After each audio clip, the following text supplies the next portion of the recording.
Welcome to a new test and teardown video. This time it's something completely different. I think this is only a mechanical instrument. The lid can be taken off and there's a lot of information here in the lid. And there's a really nice logo. DS and S, I think that logo says. It's really nicely made. I think this is polished bakelite or acrylic or something. It's really nice and shiny. And this unit is an intervalometer type T.U.I. What that stands for, I got no idea. Very low serial number 39. Made in England by D. Shackman and Sons. So if anybody can tell me more about this unit, it could be very interesting. So please comment if you know anything at all. I think we got two different outputs. We can output and input something A and B, and we got a connector here. So is this A and B? I don't know yet. We got fuses, manual something, and then in mains can be on and off. Yeah, okay. But I think all the cool things is this. So I would assume there's some sort of a motor, and then this one spins around. But we also got some little things here, and you can actually move these up and down, and they are spring loaded, so they clickety click. See, there's a spring that goes all the way around the edge, and that locks the moving little contacts like that. So perhaps this is on and off, and then there would be some sort of a switch somewhere. And see, it's a really beautiful gearbox. See, it's those two. I think it's actually not the same size down there, right? So one is a little bit bigger diameter compared to the other one. There's actually probably just one tooth more on the other one. And that is why you have this gearing. See, it's moving one per rotation. It's actually a little bit like a harmonic drive would be today. But this is just made with one little wheel. This is probably actually the first idea for a harmonic drive. How cool is that? And then this one got the same kind of gearing. I should probably just power it up and see what happens. But I could really need information here about what is the practical use for this kind of thing. Oh yeah, let's look a little bit here. In the lid, we got some wheel, two, switch A and switch B in, and then a lot of different dots you can combine, and then it does this and this and that, and seconds and minutes, intervals. What is the idea? Oh my goodness. I am really confused.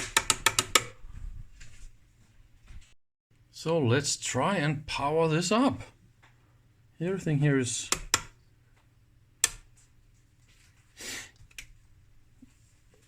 I think I am ready. Oh, that is sexy. So it's moving this fast. Wow, nice. It runs really nice and smooth.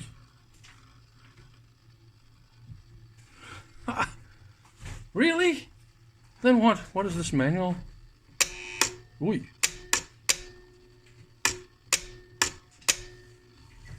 Okay, so there's a relay. This manual, this activates the output relay, and then there's an indicator, and there's probably output here. Look at that. Is that safe? What happens if I stick my fingers down there? Really? How cool is that? Or is it maybe just a contact? I don't know. But there's a... Yeah. And then... What are they doing? No clue. I should probably measure what's going on here. And just let it run a little bit more. That is so nice.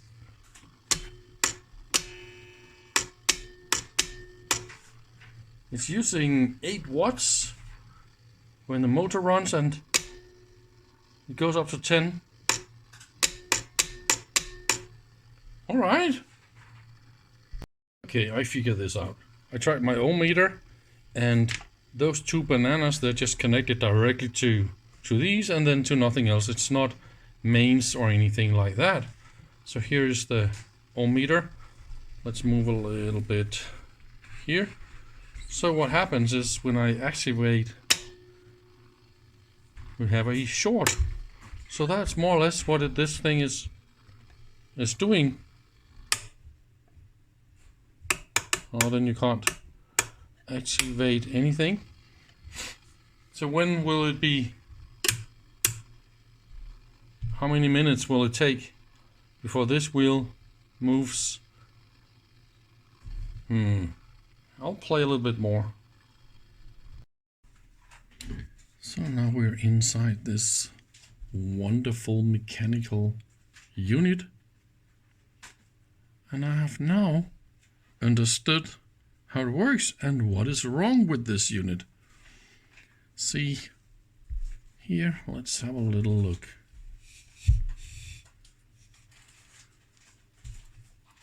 We got 3 sets of contacts. This one was taken apart. See, there's a contact here. Doing, doing, doing.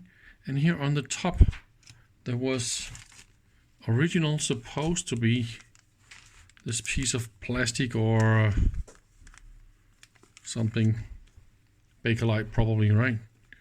Glued to the top of all 3. And those are missing, and this one, its top contact here is actually also missing. This is why you can see only the hole. So this is the seconds, 1 revolution per second. And every time this little pin hits the contact, it activates the relay, and the relay causes a connection between the contact output. So the output, it should have been like a switch or a contact or relay output or something like that, because you could easily think that this output is actually mains output, but it's a contact output. So that is not super optimal explained on the front, but that is actually what is wrong with this unit. And we got the 2 screws here on each side. They can move this little piece of metal here. See, the idea is you can adjust those 2 screws and move this piece of metal, and that piece of metal holds this contact and the arm, and this way you can adjust when they hit the pins, when the contact hits the pins perfectly. So this one was unmounted, and the nuts and all that stuff for this one is also in the bag. And the other 2, they are not disassembled, but this top isolation pieces of material fell off. So it was glued using something that was not perfect. And here is, of course, the synchronous motor. And there's even a type number here and all that kind of stuff. Type CKS number 9646Y, made in England. And I don't know what that is. Maybe it's an adjustment for its, I don't know. And here is the text written on the motor, says 1 revolution per second, and it's made for 50 Hertz. And that is the output relay that is connected only to the output here. And this, the extra 2 banana plugs, see, that is somebody modified this unit. I would call it a nice upgrade, because bananas here, that's a lot easier to connect to instead of this annoying plug. I could probably find this old English mains connector. That is probably possible. Or I could 3D print something for that one. So that is possible. And then I could, of course, also make the other one. But it's still quite cool, this unit. This whole frame here is cast in aluminium in one piece. And then it's CNC'd.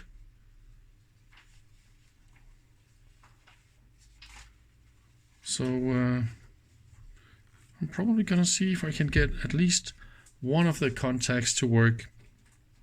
And I believe that this is actually mains that goes here through these contacts, and that is what activates the relay. And those two A and B contacts, they go to the two switches here, and that is so you can enable or disable the two features like that. So if this is 1 second per revolution, this is probably 100 times that and 100 times that, I would guess. You can imagine how many pins you got here for 1 second. That is an amazing resolution, by the way, if you think about it. So now I have glued the loose isolation pieces, as you can see down here. I don't know if that is super visible. It refuses to go and focus on the right spot down there. And those two looks a little bit different. I guess this is because they are operated at a much lower speed. And that one is completely flat, and that is of course because it's operated at a super high speed. And the contact on that one was missing, so I don't know exactly if that is going to work or not. But at least now I will try and assemble it and see if I can get some relay action back into this unit. So that could be pretty fun. So yeah, let's do the assembly. So after gluing and assembly, I didn't adjust the two contacts here. I think I'm just gonna try and see if it can run, and then I'm just going to enable some here, and let's just power it up and see what happens. Of course, I'm not going to get any responses on the first one because I didn't adjust the contacts all the way up. But now those three, of course, this is the first try, and I don't know if they will hit the contact. I don't know if this is visible in any way. Yeah, now they're coming. They're coming real close, and they did push. Oh, they're pushing, but I don't see. Oh. Let's try those switches and see. I could of course also just manually touch the switch, but we got mains and stuff down there, and I don't know if that is real clever, but I would expect something to happen, but nothing happened. Maybe I need to play a little bit more with this. I finally figured this out. So now let's turn it on again, and then let's explain how this thing works. All the three switches, they are connected in series, and this is what drives the relay. It's actually not that easy to see with the way that the brown wires they're soldered. If you look, what I've done here, I've added a short on the fastest one, because it is really not going to make a lot of sense using that one, but it will give you a much higher resolution in when the other switches they're gonna go on and off, obviously, right? So then we have this in and out feature here. So that when it's in, that means you have selected to use this feature, and look what happened now. Right down here, and then it went off again because I put in 3 pins right here in the middle wheel, and this touched the switch, and this way energized the relay. And I have selected the last wheel to go off or out, so that is out of the equation, and that switch actually shorts that that contact, and this way the center contact can activate the relay. So what happens now if I take, see, both of them out? This activates the relay because I have shorted the fastest one with my little yellow wire here. So now it is actually working again. Oh, by the way, I posted some questions into the Facebook group about vintage test equipment,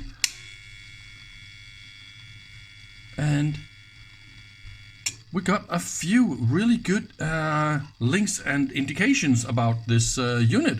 It turns out it is about 1950, and it was most likely used for photography, for time lapse, for activating stuff that takes a picture. And this way you can have a very accurate timing between your pictures. Isn't that amazing? And it is working again, so I'm super happy about it. I can maybe show you the ohm meter here, and we only have a few more seconds to go, and then you should be able to see the ohm meter is of course working. So meanwhile, I will say thank you very much for watching. I hope you come again soon.